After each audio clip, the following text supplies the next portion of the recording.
Hi friends, welcome back to my channel. Friends, ಇವತ್ತು ಬೇಳೆ ಬೆಂಡೆಕಾಯಿ ಹುಳಿ ಮಾಡೋದು ಹೇಗೆ ಅಂತ ತೋರಿಸ್ತಾ ಇದ್ದೀನಿ. ಇದು ತುಂಬಾ ಕ್ವಿಕ್ಕಾಗಿ ಆಗುತ್ತೆ, ಹಾಗೆ ತುಂಬ ಟೇಸ್ಟಿಯಾಗಿ ಕೂಡ ಇರುತ್ತೆ. ಇನ್ಸ್ಟಂಟಾಗಿ ಮಾಡ್ಕೊಂಡು ಬಿಡ್ಬೋದು.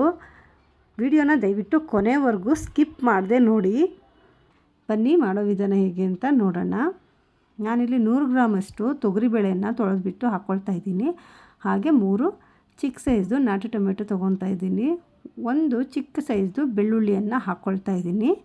2-3 ಕಪ್ಪಷ್ಟು ನೀರನ್ನು ಹಾಕಿ ಸ್ವಲ್ಪ ಎಣ್ಣೆ, 1/4 ಚಮಚದಷ್ಟು ಅರಿಶಿನ ಹಾಕಿಬಿಟ್ಟು ಲಿಡ್ಡನ್ನು ಕ್ಲೋಸ್ ಮಾಡಿ 3-4 ವಿಷಲ್ ಕೂಗಿಸ್ಕೋಬೇಕು. ಈಗ 4 ವಿಷಲ್ ಕೂಗಿಸ್ಕೊಂಡಾಗಿದೆ. ಕುಕ್ಕರ್ ತಣ್ಣಗಾದ ನಂತರ ಲಿಡ್ ಓಪನ್ ಮಾಡಿ ನೋಡೋಣ. ಬೇಳೆ ಚೆನ್ನಾಗಿ ಬೆಂದಿದೆ, ಟೊಮೆಟೊ ಕೂಡ ಚೆನ್ನಾಗಿ ಬೆಂದಿದೆ. ಟೊಮೆಟೊನ ಹಾಗೆ ಸೌಟಿಂದ ಸ್ವಲ್ಪ ಸ್ಮ್ಯಾಶ್ ಮಾಡ್ಕೋಬೇಕು. ಈಗ ಒಂದು ಪ್ಯಾನ್ಗೆ 8-10 ಬೆಂಡೆಕಾಯನ್ನು ದಪ್ಪದಾಗಿ ಕಟ್ ಮಾಡಿಬಿಟ್ಟು ಹಾಕ್ಕೊಳ್ತಾ ಇದ್ದೀನಿ. ಹಾಗೆ 1 ಸ್ಪೂನಷ್ಟು ಎಣ್ಣೆ ಹಾಕಿಬಿಟ್ಟು ಚೆನ್ನಾಗಿ ಫ್ರೈ ಮಾಡ್ಕೋಬೇಕು. ಫ್ರೈ ಮಾಡಿದ ನಂತರ ಒಂದು ಪ್ಲೇಟ್ಗೆ ಹಾಕಿ ಇಟ್ಕೊಳ್ಳೋಣ. ಈಗ ಅದೇ ಪ್ಯಾನ್ಗೆ 2 ಟೇಬಲ್ ಸ್ಪೂನಷ್ಟು ಎಣ್ಣೆ, 1/2 ಸ್ಪೂನಷ್ಟು ಸಾಸಿವೆ, 1/2 ಸ್ಪೂನ್ ಜೀರಿಗೆಯನ್ನು ಹಾಕಿ ಫ್ರೈ ಮಾಡಿದ ಮೇಲೆ 1 ಚಿಕ್ಕ ಈರುಳ್ಳಿ, ಸ್ವಲ್ಪ ಕರಿಬೇವನ್ನು ಹಾಕಿ ಫ್ರೈ ಮಾಡ್ಕೊಳ್ಳೋಣ. ಫ್ರೈ ಆದ ನಂತರ ಸ್ವಲ್ಪ ಹಿಂಗನ್ನು ಹಾಕ್ಕೊಳ್ತಾ ಇದ್ದೀನಿ. ಸ್ಮೆಲ್ ಹೋಗೋ ತನಕ ಸ್ವಲ್ಪ ಬಾಡಿಸ್ಕೋಬೇಕು.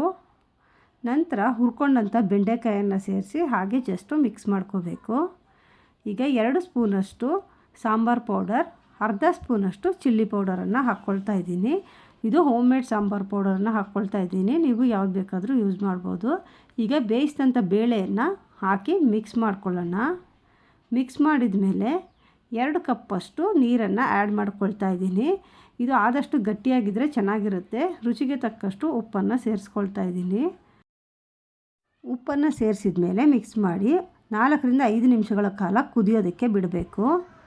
ಈಗ ಸಾರು 5 ನಿಮಿಷಗಳ ಕಾಲ ಕುದಿಸ್ಕೊಂಡಾಗಿದೆ. ಈಗ ಕೊತ್ತಂಬರಿ ಸೊಪ್ಪನ್ನು ಆ್ಯಡ್ ಮಾಡಿಕೊಂಡು ಒಂದ್ಸಲ ಮಿಕ್ಸ್ ಮಾಡ್ಕೊಳ್ಳೋಣ. ಈಗ ಇನ್ಸ್ಟಂಟ್ ಬೆಂಡೆಕಾಯಿ ಹುಳಿ ರೆಡಿಯಾಗಿದೆ. ಸರ್ವಿಂಗ್ ಮಾಡ್ಕೊಳ್ಳೋಣ.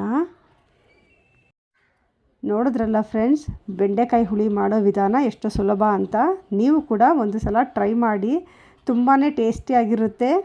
ನೀವು ಕೂಡ ಟ್ರೈ ಮಾಡಿದ ನಂತರ ಹೇಗೆ ಬಂತು ಅಂತ ನನಗೆ ಕಮೆಂಟ್ ಮಾಡಿ ತಿಳಿಸಿ. ವಿಡಿಯೋ ಇಷ್ಟ ಆಗಿದರೆ ಒಂದು ಲೈಕ್ ಮಾಡಿ. ಹೊಸದಾಗಿ ಯಾರೆಲ್ಲ ಚಾನೆಲ್ ನೋಡ್ತಾ ಇದ್ದೀರೋ ಈಗಲೇ ಸಬ್ಸ್ಕ್ರೈಬ್ ಮಾಡಿ, ಬೆಲ್ ಐಕಾನ್ ಟಚ್ ಮಾಡಿ, ಶೇರ್ ಮಾಡಿ. ಇಷ್ಟೊತ್ತು ವಿಡಿಯೋ ನೋಡಿದ್ದಕ್ಕಾಗಿ ಧನ್ಯವಾದಗಳು. ಮತ್ತೊಂದು ಹೊಸ ರೆಸಿಪಿ ಜೊತೆ ಮತ್ತೆ ಭೇಟಿ ಮಾಡೋಣ. ಅಲ್ಲಿವರೆಗೂ ಟೇಕ್ ಕೇರ್.